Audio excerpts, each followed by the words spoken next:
I didn't make it on the quarter. Pay. If I can tell you, plan for it and pay it monthly. Pay it monthly. Do not allow yourself to, because if it's hard to pay monthly, it's going to be that much harder to pay quarterly. I'll tell you that much. It should be that much harder. Okay? So get a payroll service. Yes, go ahead, Samantha. Sorry. No, not at all. I love it. Gets me water time. Would you suggest like a payroll processing company? Because then that way it gets paid right away. Absolutely. Oh, but that's XYZ a month or whatever. Yes. So you need to understand, you have your operating expenses and you have your sales, right? Within your operating expenses, there is a piece that needs to be support. That supports your business. Your accounting, your merchant services, your payroll services, your whether maybe marketing. Yeah, that support the sales process. That's not just rent, an expense like rent, light, water, that kind of stuff. It's something that helps you do your business. A lot of times businesses want to operate and not spend money on support. Your number should be somewhere neighborhood between 3 to 10% of your gross sales goes to support. Yeah.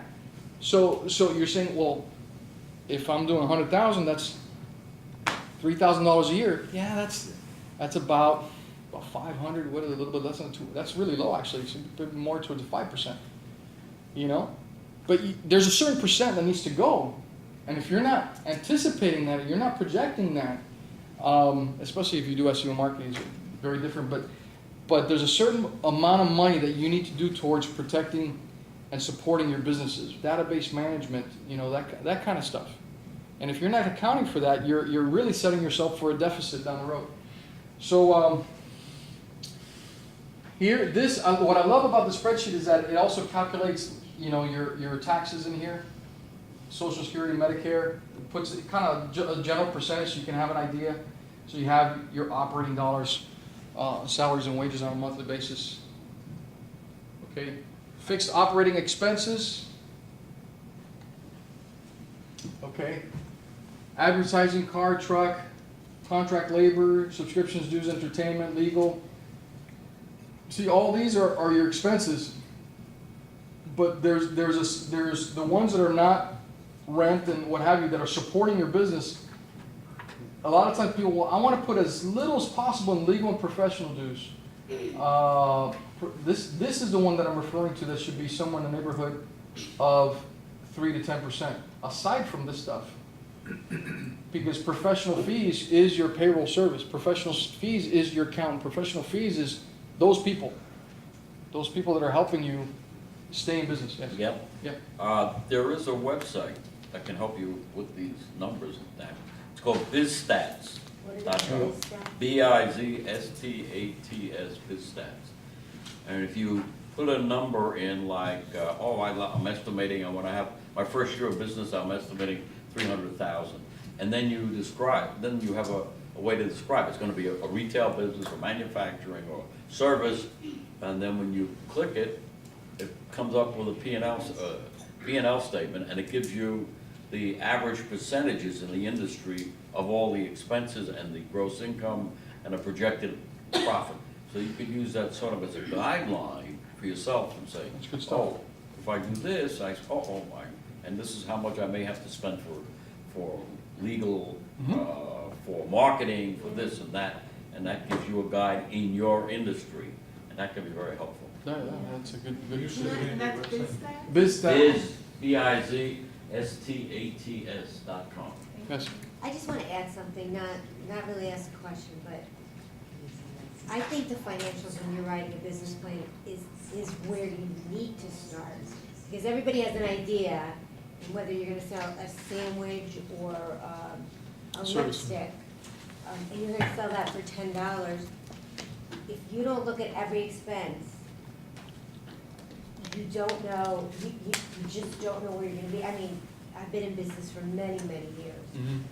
I don't know how I got there first time around, but sometimes when I sit down and I use QuickBooks and I'll do my P&L or whatever snapshot, and I just can't believe what my bank charges are, because we processed, years ago, I was one of the few people, I never took a credit card. I always made my people pay me with a check or whatever. Now, everything is a credit card fee. If you don't have good credit and you do big numbers, or whatever, I don't know what the general is, but that's like, that could be anywhere from 0.75% of your sale, all the way up to 3%. That's 3% of that sandwich goes straight to the bank to get cash through the door. That's only one item on your expense list. That's why I totally agree with Miguel. You should start with your financial statement before you do anything, because that's how you know whether you go or not. You do need the statistics. And to your point, is that if you wait to the end of the year to look at that Oh number, my God, such a mistake. then you wouldn't have had an opportunity throughout the year To Right. to have change changed it. To change it. And that's one of the biggest things, is people don't worry, they don't focus on getting their numbers, because I'll get to it, or I get this all the time, because we do some accounting stuff, and some clients say, look, this guy charged me this, and this is all I'm willing to do. I said, great, well then just go. It's not who we are, It's just this. Sometimes you pay cheap, you get cheap. You got to be very, very careful, because when it comes to knowing where you are as a company, you want to pay the most minuscule amount possible. No. I mean, think about that, because people don't put value to knowing the information. But when you put value to the information of knowing exactly where you are as a company on a monthly basis on the accounting piece, will you be able to give me this information, so I can look back at the last 3 months, or the last 2 months? Will I have it in my hands? That's valuable, but that doesn't come at $10 an hour. And you have to look at each one of those pieces. Like, I know for myself, I hadn't realized that for my particular business, I hadn't realized that I had this huge water and ice expense until I went one year. I just couldn't believe what we used. We added a filtration system, we put in an ice system, and we were no longer subcontracting. It just, if you can pull a percent out here and there and everything, that's where you get back on the bottom line. Yeah. But you won't know it if you don't look at it. And you can adjust your prices. Sometimes Yeah. you just have to. Now, yes. Well, I did have a recommendation, because I used to work with budgeting, it's very important, and volume, business. Well, we would look almost every week, because, we plan to do X amount, and we need to do X amount. If it's not happening, why? And then what am I gonna do next week or the week after? How am I gonna correct it? Am I gonna cut back someplace? Right. Or some places not delivering? We're advertising here, we're not getting a return, what do we do? So as the owner of the business and the critical person, you gotta say, oh, those numbers, I gotta look at them, what's happening? Or my business is going through the roof, why? And then how do I keep it going? Right. So you look at those numbers, I think you always have to. Constantly, the blood of the business. But that's just like everybody's afraid of math, because I have a daughter who just is math phobic. And if you have a large business, you're doing 6 million, 8 million, 10 million, you are generally working on a small profit margin. Every percentage matters. If you don't catch it early, it's just too late. Yeah, very good point. Thank you. What I'm going to show you here, this one is your sales projections. I'll tell you, this one is in the industry can also be called the pro forma balance, the pro forma, which is your performance over time. This is for 1 year, and then it's summarized over 2 years and then 3 years. There's a gentleman right now that he's a client that came to us for funding for a construction project out of Tennessee. He's already started the houses, it's 75 houses, but he's maxed out. He did this beautiful business plan. It's a great project, and we have an investor that probably will give him the money because it's just really good project. And I said, look, the investor's looking for pro forma projections. I need something that gives us your projections over time. But you see, accounting, which as important as it is backwards. Okay? This is what you're telling people that your business is going to do in the future.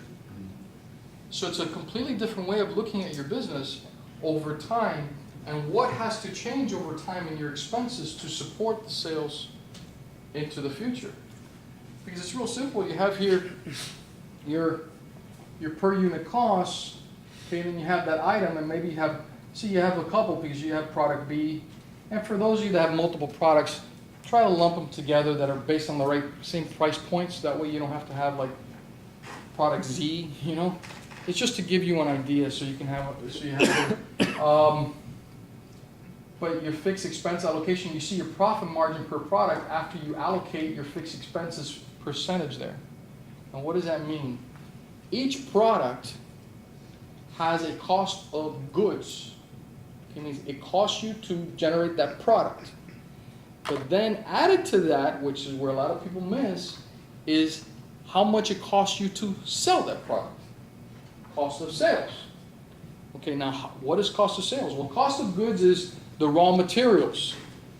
Okay, so if you have $10,000 that was your sales, and it cost you $5,000 to produce that all your products, the $5,000 that is the sales, and well, it's $5,000 cost of good, and let's say it's another $2,000 to sell the product, to pay the commissions, the salespeople, the rent. You follow me? Another $2,000 to sell it. Then you take that $2,000 plus the $5,000 cost of raw materials, and you divide it by the total units. Okay, I don't know if I lost everybody. Let me just use this. Okay, you have. I want you to understand it conceptually, so you can understand how it populates here. Okay, so your cost of sales of goods, okay, is your raw materials. Okay, and your cost of sales is raw materials plus expenses divided by units. You guys follow me? So now you know how much that product costs you to sell it. I will tell you this. In one of our turnarounds with Dave, $5 million company could not answer cost of sales for their units because their margins are so big, their profits are so big that they can afford to not know, and at the end of the year say, well, we really don't know how much cost of sales was for this product, but we know we made money. So I'm sharing this with you because if you do nothing else and understand, well, this is how much it costs us to make the product. This is how much it costs us to sell the product per unit. See, that's in this number that I'm telling you, fixed expense allocation, projected revenue, profits. When you populate the other areas, it'll show up here, so you know your profit per unit out the door, including your rent, including your salary. But now, if you don't know your salary, if you're not including your salary what it should be, even though you're not taking it, you're not factoring it in. You follow me? You need to factor in what you're not charging into your price.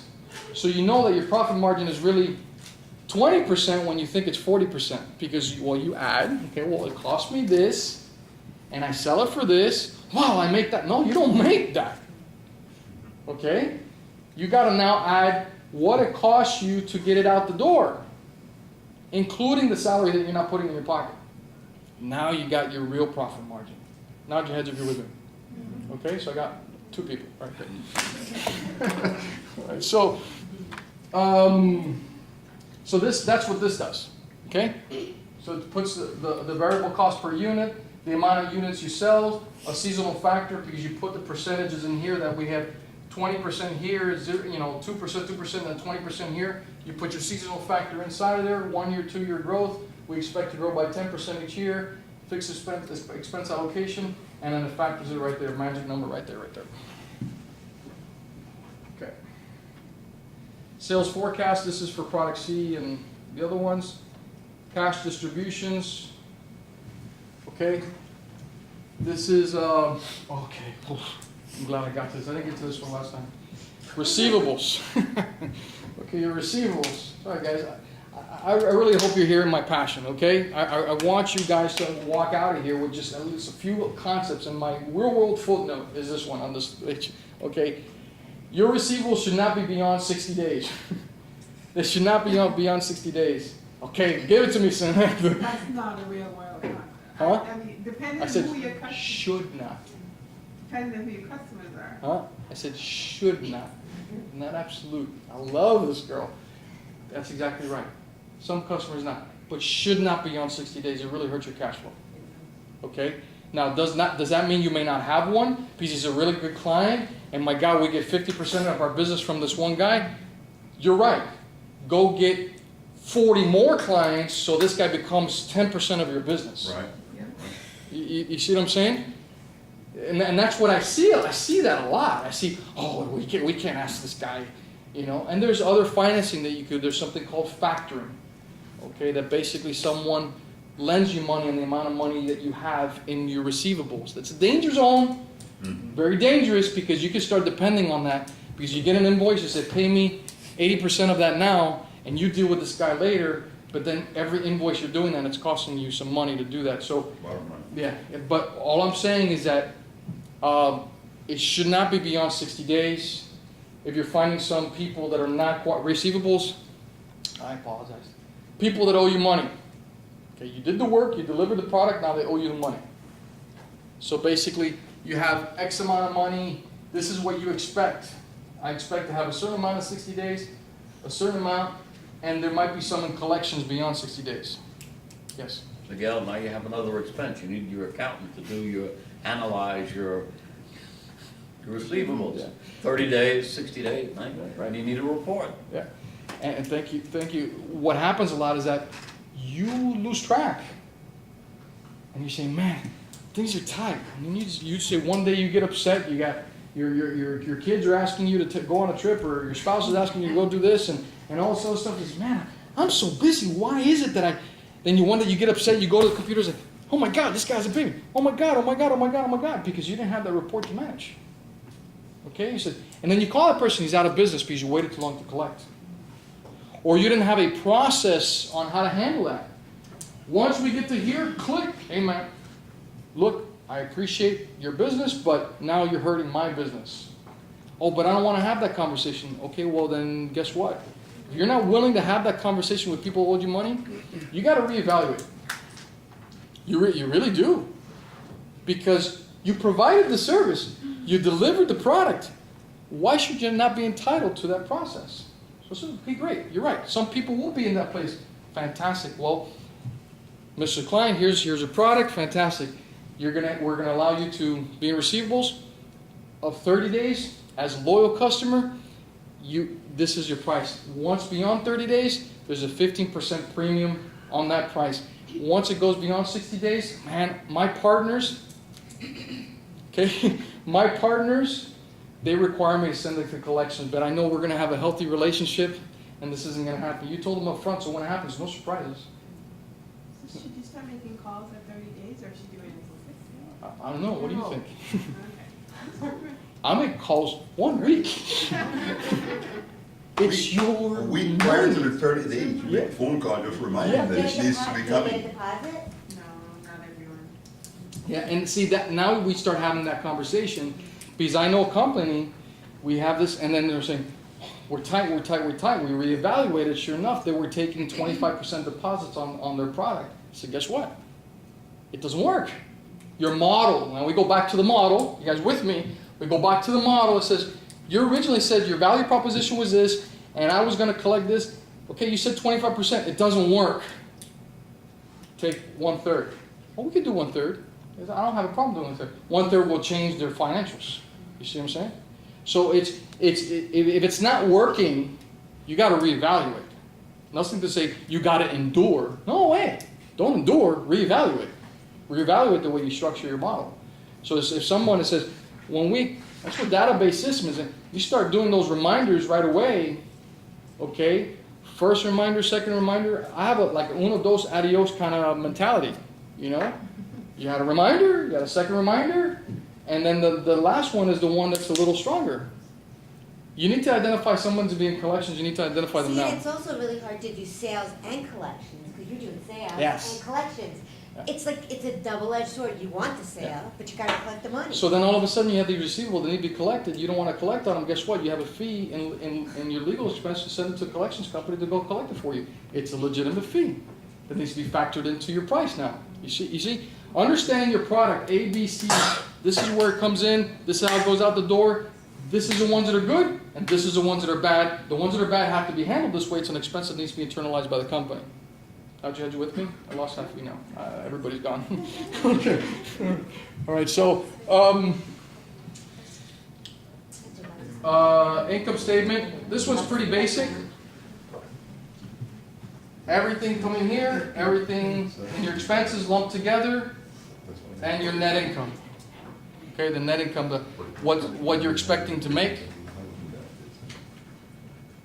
And your cash flow, it looks very similar because it talks about your income, your outflows. It's not as line item, but it has your cash flow, your operating cash balance. So this is the total you start with. So you started with $5,000 in the bank or $100 in the bank, and then it's based on your expenses. It's going to go down, but based on your sales, then it starts going up. Based on the season, it might go down. And then it starts going up, but you kind of see, he says, I don't need a cash flow statement to tell me if I have money in the bank. I get it, but it's a very good exercise to at least know, especially if you're starting, if I have X amount of cash, it's only going to last so long. If I have X amount of loan, X amount of credit, it's only going to last so long. That's important to know before your business needs to be. Then you say, well, am I really feeding enough into my marketing to feel the result that my business after 3, 4, 5, 6 months will start now replenishing some of that cash that's drawing out. Okay? That's where this becomes very, very useful. Okay? And then here, line of credit, maybe you get a business line of credit balance and it starts dropping. Okay? And or it starts showing you your balance as you draw because let's say you get into the negative, somebody has to pay for it. You take it away from your line of credit and you start seeing your balance go down because it's paying for the negative that it didn't make. Because you're drawing the money out of somewhere else. And you see that happen. Okay. All right. And You can save those templates. what's that? Those templates, It's all score.org. Just go in there and have a ball. and you can save them in Excel. Oh yeah. Well, these are Excel templates. These are just basic Excel templates. So And then if you feel somewhat courageous and want to just venture into QuickBooks, the basics in the beginning, you could do that. It's pretty user-friendly. It can be. But I often feel that you really at one point should just, unless you really want to maintain your numbers on a regular basis, eventually try to get that away from yourself.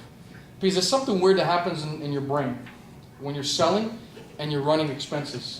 It's like if you know that you got 20 things that you got to pay over here and problems over here financially, and you have the client, you're doing your sales presentation, there's something funky that's happening and that you're translating in your language because you're fully aware of all the details.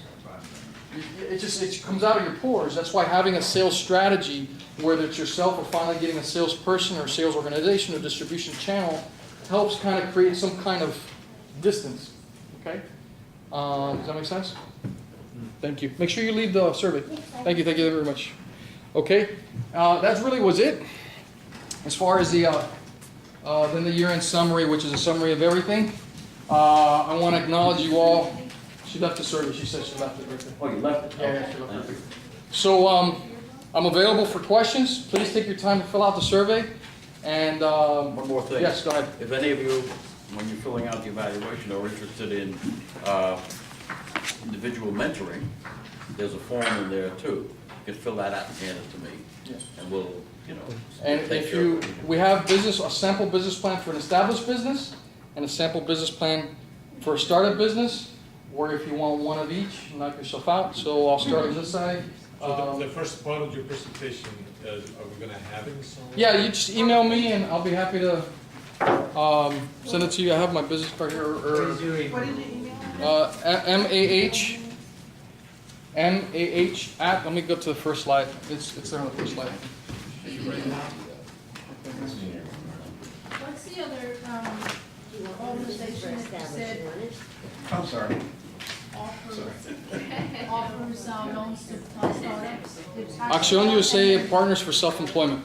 Partners for self. Yeah, Partners for Self-Employment.